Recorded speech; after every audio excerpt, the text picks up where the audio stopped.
দিনটা এত কঠিন হবে।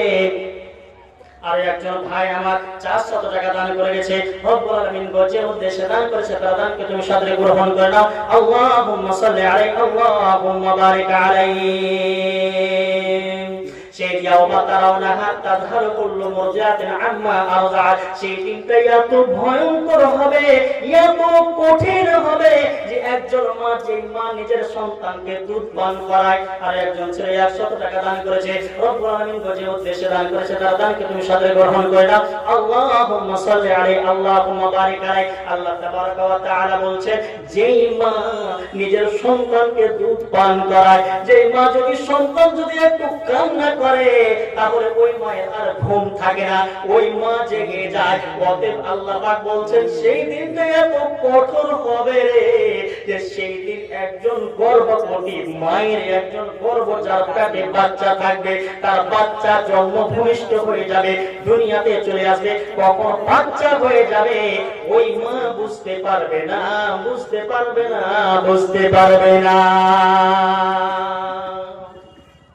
وتضع كل ذات حمل حملها وترى الناس سكارى।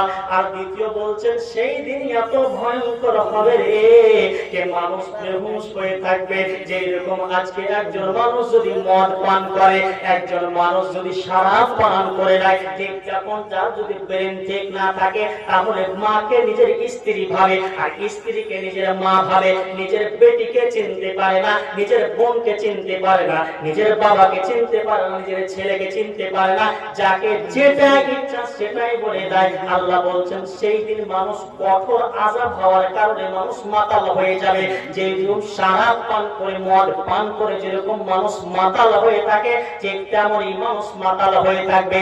মানুষ মাতাল হয়ে থাকবে। কেন মাতাল হয়ে থাকবে তোমরা ভাবছো?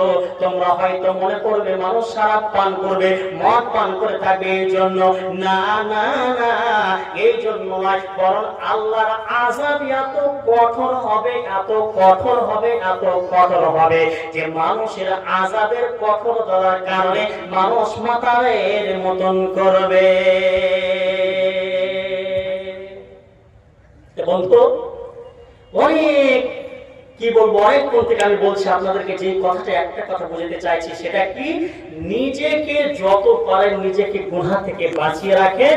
আর ওই কবরে ওই মানে কিয়ামতের দিনটাকে লক্ষ্য রাখেন, যে কিয়ামতের দিনটা কত ভয়ঙ্কর হবে, ওই দিনটাকে লক্ষ্য রেখে নিজেকে পাপ থেকে বাঁচার চেষ্টা করিয়েন। আর একজন ছেলে 100 টাকা দান করেছে, রব্বুল আলামিন যে উদ্দেশ্যে দান করেছে তার দানকে তুমি সাদরে গ্রহণ করে নিও। আল্লাহুম্মা সাল্লি আলাইহি আল্লাহুম্মা বারিক আলাইহি। যুগটা গেল পাল্টে রে ভাই, গরিবি হয়েছে ধনী। যুগটা গেল পাল্টে রে ভাই, গরিব হয়েছে ধনী। মাঝে মাঝে ইংরেজি বলে নিজেকে ভাবে জ্ঞানী রে, নিজেকে ভাবে জ্ঞানী। আদব কায়দার বড় অভাব, কে শুনে কার কথা? আদব কায়দার বড় অভাব, কে শুনে কার কথা? দামি পোশাক পরিধান করে নিজেকে ভাবে গায়ের মাথা রে, নিজেকে ভাবে গায়ের মাথা। আর একজন বাবা 100 টাকা দান করেছে, রব্বুল আলামিন যে উদ্দেশ্যে দান করেছে তার দানকে তুমি সাদরে গ্রহণ করে নাও। আল্লাহুম্মা সাল্লি আলাইহি আল্লাহুম্মা বারিক আলাইহি। আর একজন বাবা আমার 200 টাকা দান করেছে, রব্বুল আলামিন যে উদ্দেশ্যে দান করেছে তার দানকে তুমি সাদরে গ্রহণ করে নাও। আল্লাহুম্মা সাল্লি আলাইহি আল্লাহুম্মা বারিক আলাইহি। অনেকক্ষণ থেকে বক্তব্য দিচ্ছি, আমার বাসা থেকে পিছন দিকে বক্তা সাহেব চলে এসেছে, ওই জন্য এখন আমার কথা বলাটা বেয়াদব হবে। এই জন্য লাস্ট একটা কথা আমি আপনাদেরকে বলে আমার বক্তব্য শেষ করছি, সেটা কি, যে যদি আল্লাহ যেগুলো মানতে বলেছেন ওইগুলো মানার দিক দিয়ে যদি একটা কমে খামি হয়ে যায়, কম বেশি একটু যদি হয়ে যায়, সেটা হয়তো আল্লাহ মাফ করে দিতে পারে।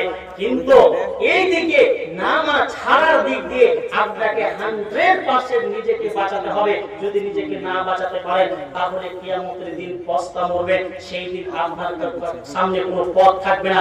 আজকে আপনার কাছে সময় আছে, আপনার সামনে সময়, আপনার হাতে সময় আছে, আপনি চোখে দেখতে পাচ্ছেন কোনটা সঠিক আর কোনটা বেঠিক, আপনি বুঝতে পারছেন।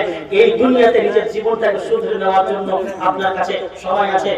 আর একজন বাবা আমার, দাদু আমার 250 টাকা দান করেছে, রব্বুল আলামিন যে উদ্দেশ্যে দান করেছে তার দানকে তুমি সাদরে গ্রহণ করে নাও। আল্লাহুম্মা সাল্লি আলাইহি আল্লাহুম্মা বারিক আলাইহি ওয়া নিজের সময়টাকে লক্ষ্য রেখে নিজের জীবনটাকে সঠিক পথে নিয়ে আসার চেষ্টা করুন। অবশ্যই আল্লাহ রাব্বুল আলামিনের কাছে আবার প্রার্থনা করি আল্লাহ রাব্বুল আলামিন আমাদেরকে যেন কোরআন এবং হাদিস অনুযায়ী দুনিয়াতে জীবন যাপন করার তৌফিক দান করেন। সকলে বলুন আল্লাহুম্মা আমিন। আসসালামু আলাইকুম ওয়া রাহমাতুল্লাহ।